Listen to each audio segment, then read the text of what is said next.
So today I'm having a bit of a tinker with this one.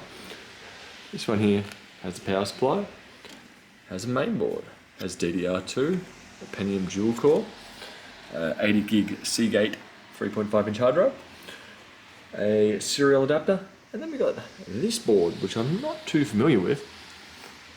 Do have a model number up here, but this here I believe it might be called a jammer connection, or essentially a pin-out connection to connect to an arcade cabinet. So this here is an arcade machine, or at least it lives in this part of the arcade machine, and it produces a game somewhat like this, and it looks kind of like that. But at this point in time, it has been very picky and not wanting to boot. I do believe this old Pentium Intel motherboard is starting to fail. So right now I've got my post speaker hooked up to it, and it's still not starting. It's not producing any sounds whatsoever.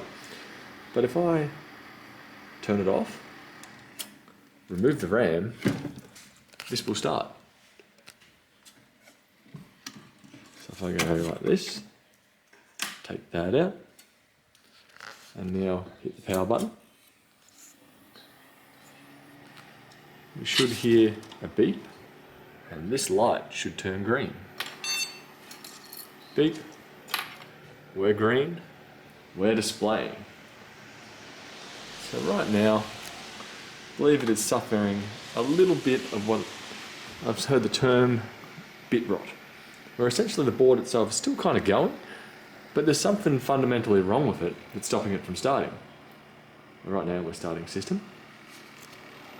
So I may potentially be able to swap this board over with something a bit more standard like this, as I can't say I've come across too many P5N EM HDMI boards. Right now it's looking for the security module, which I'd assume would either attach to here or here to enable the game to run. Granted, it is only running XP, but I will see what I can do. At this point in time, I could either swap the board or simply advise the customer on how to remove the RAM to jump start it when they need to use it. Sometimes it's worthwhile looking at something that's a bit out of your field, because it might be closer to your field than you actually expect. That will do for today, and I'll catch you guys later. Bye.